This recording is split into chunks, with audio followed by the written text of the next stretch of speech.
c'est l'heure du reportage du Sipourim de Victoria Géraud-Belmont de la semaine sur la reconstruction des survivants du 13 novembre, notamment après le procès. Oui, Elsa, cela fait 8 ans aujourd'hui, jour pour jour, que les attentats de novembre 2015 ont frappé la France. Il y a 2 ans, RCJ avait suivi avec beaucoup d'attention son procès. Aujourd'hui, nous sommes déjà 2 ans après le début de ce procès historique qui a rassemblé des centaines de parties civiles, des dizaines d'avocats et un public régulièrement plein. Pour cette occasion, je vous propose cette semaine dans Sipourim 3 témoignages poignants.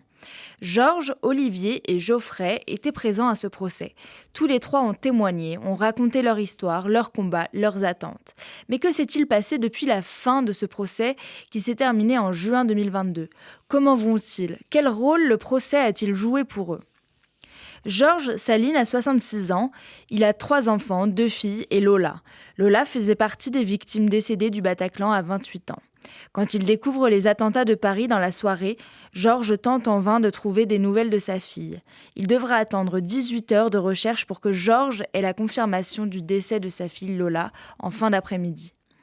Depuis, Georges ne cesse de s'engager auprès des victimes. Il a notamment fondé l'association 13-11-15, dont il est toujours président d'honneur, et est désormais administrateur de l'AFVT, l'Association française des victimes de terrorisme. Pour lui, le procès a été une étape indispensable. Alors, le procès a été une étape pour moi, une étape. Mais une étape extrêmement importante et beaucoup plus importante en fait que ce à quoi je m'attendais initialement. Parce que, à vrai dire, on savait que ce procès allait durer des mois, il a d'ailleurs duré plus longtemps que prévu. Et je n'imaginais pas que j'allais consacrer plusieurs mois de mon existence à aller tous les jours au palais de justice. Et pourtant, c'est ce qui s'est passé. À partir du moment où...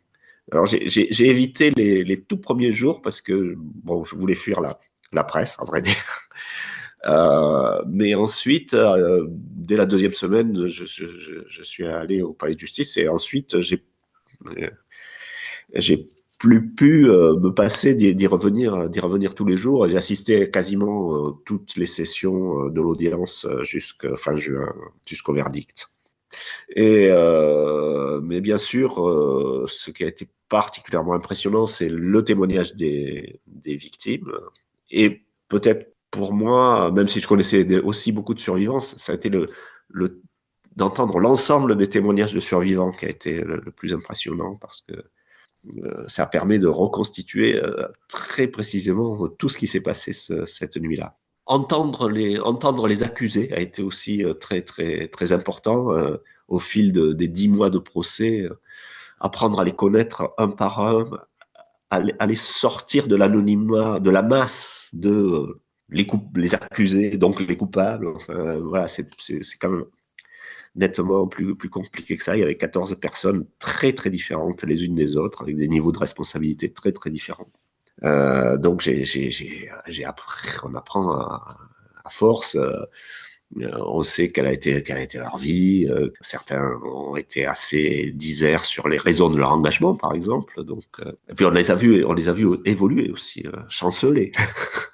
Notamment les témoignages des victimes ont eu un impact. Donc, j'ai même pu, au cours du procès, discuter. Alors, j'ai mis plusieurs mois avant d'oser le faire, mais ensuite, j'ai discuté assez souvent avec les 3 accusés qui comparaissaient libres, qui étaient bien sûr accusés de faits moins graves que ceux qui étaient dans le box, mais quand même pas des choses totalement anodines non plus. Et voilà, et donc ces 3 garçons-là, je les connais, et surtout un en particulier, Ali Oulkadi, que j'ai même revu après. Olivier, lui, est le vice-président de l'association Life for Paris, qui réunit des victimes directes et des familles de victimes des attentats. À l'époque du procès, Olivier hésite à témoigner. Finalement, comme beaucoup d'autres personnes rescapées des attentats, il montera à la barre et racontera son histoire. Un moment cathartique pour lui. Alors, je suis Olivier Laplot et je suis vice-président de Life for Paris, qui est une association d'aide aux victimes des attentats du 13 novembre 2015. Et je suis moi-même victime de l'attentat du Bataclan. Déjà participer au procès en sachant que ça allait durer longtemps, et puis on sait que ça va durer encore plus longtemps avec le Covid. C'est une vraie réflexion qu'il faut avoir parce que c'est quelque chose d'assez lourd. de par ce qui est communiqué, etc. Comme vous disiez, effectivement, moi, j'avais vraiment besoin de comprendre un certain nombre de choses.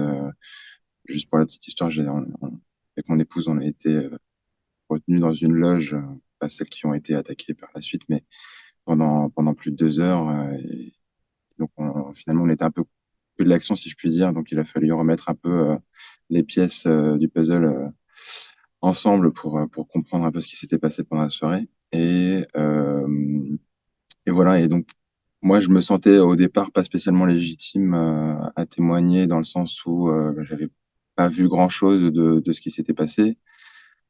Et ben, au fur et à mesure de l'avancée du procès, de ce qui pouvait être dit à la fois par les enquêteurs, par certains témoins, et notamment voilà, avec les premiers témoignages des gens qui étaient sur les terrasses, je me suis rendu compte qu'il n'y avait pas seulement une dimension, on va dire, judiciaire au témoignage. C'est pas seulement quelque chose qui va apporter des preuves, parce que finalement, ce qui s'est passé, c'était déjà relativement connu, ça tenait certainement à quelques détails près, mais ça avait aussi une fonction un peu cathartique qui permettait d'enlever un poids un peu sur ce qu'on avait pu vivre depuis les attentats.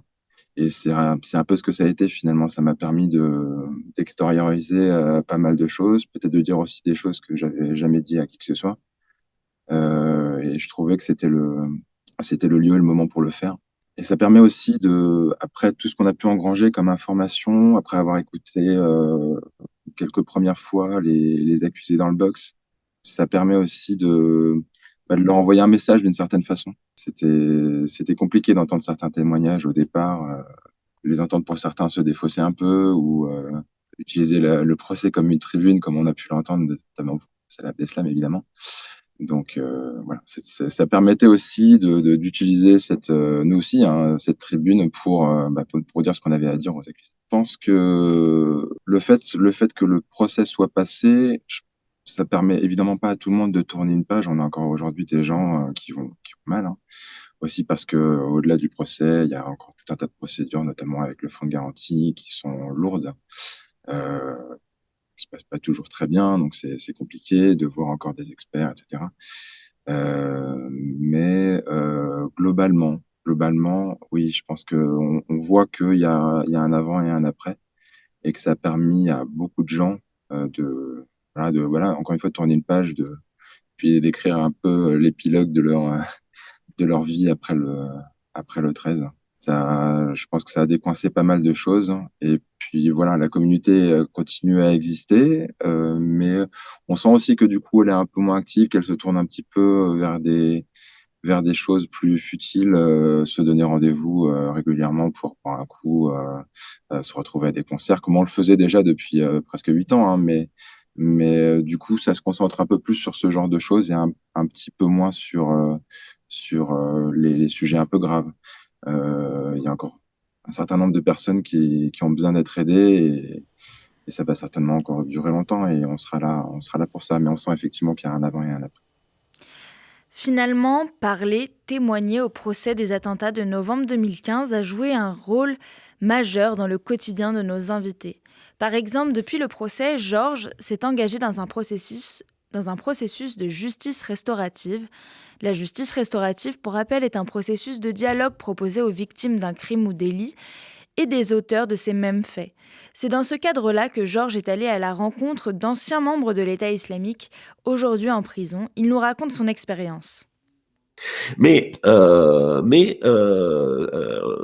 exprimant mes attentes, j'ai aussi dit que dès le début, parce que dans les semaines qui ont suivi le 13 novembre, j'ai écrit. Et mes écrits de l'époque ont été publiés en septembre 2016 sous forme d'un petit bouquin, d'espèce de dictionnaire du 13 novembre qui s'appelle L'indicible de A à Z. Et là-dedans, j'avais dit, j'aimerais rencontrer les complices des assassins. Les assassins, je ne pouvais pas les rencontrer, ils étaient morts. Et les commanditaires, à l'époque, ils étaient au sein de l'État islamique, mais depuis, ils sont morts aussi. Je m'attendais pas à ce qu'on puisse les capturer vivants. Donc, voilà, les complices, bon.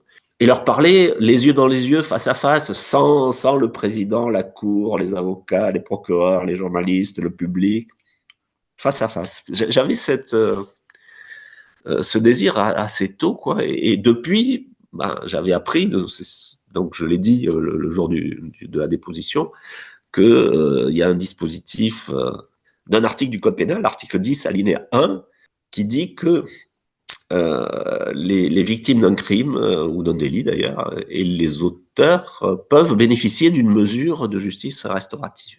Et justice restaurative, ça veut dire ça. Alors, il y a différentes modalités, mais c'est se rencontrer et se parler les yeux dans les yeux, quoi. Et, et donc, j'ai dit, bah, moi, j'aimerais faire ça.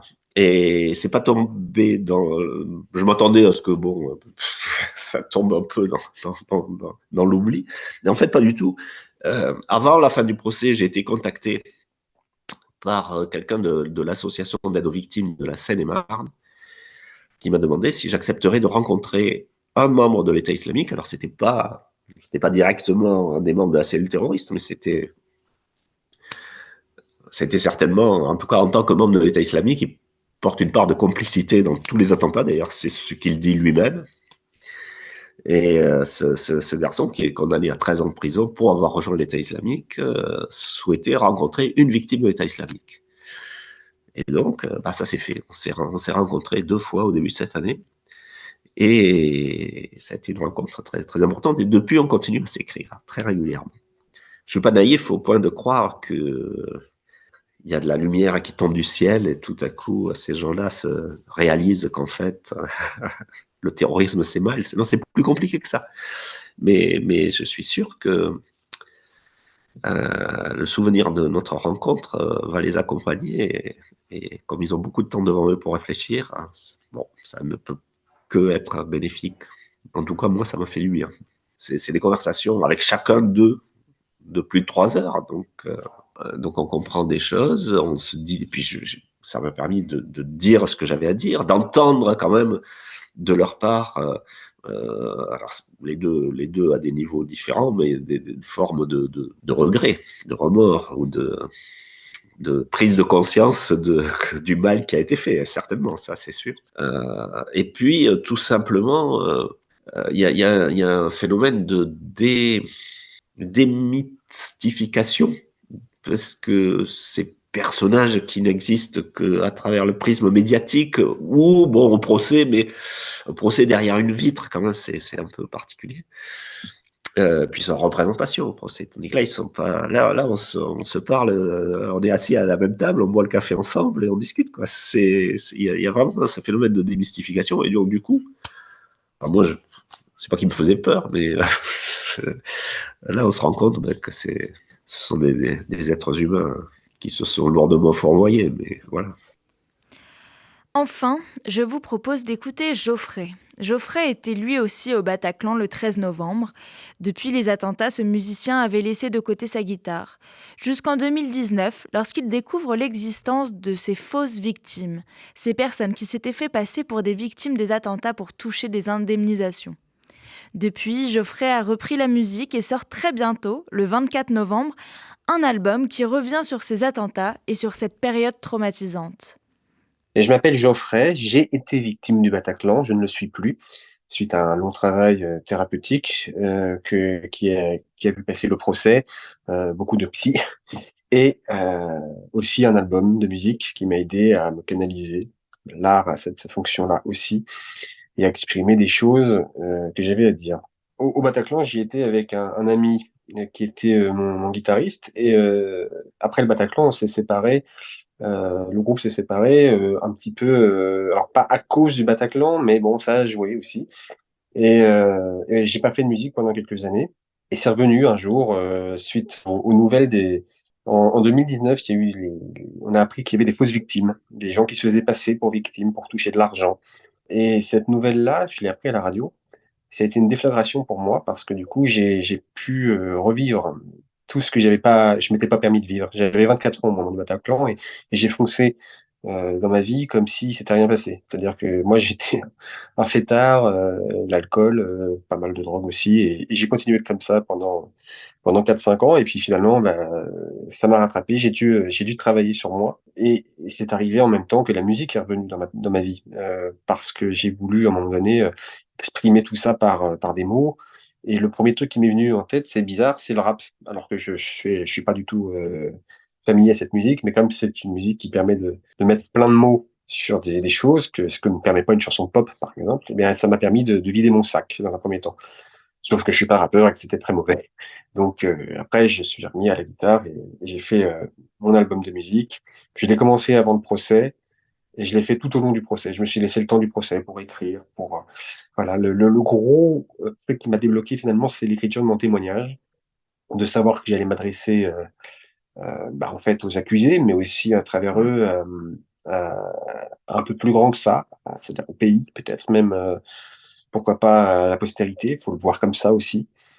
Et donc l'écriture de ce témoignage, ça m'a pris, en fait, ça m'a pris quelques heures, ça a été très fulgurant et après je l'ai retravaillé et de là, de ça des chansons ont découlé de cette écriture-là et puis je me suis dit que je pouvais pas le laisser de côté, que je devais aller au bout de tout ça donc c'est devenu un album, très vite. Parler frontalement de l'attentat du Bataclan, pour moi, c'est très difficile, encore même dans une musique.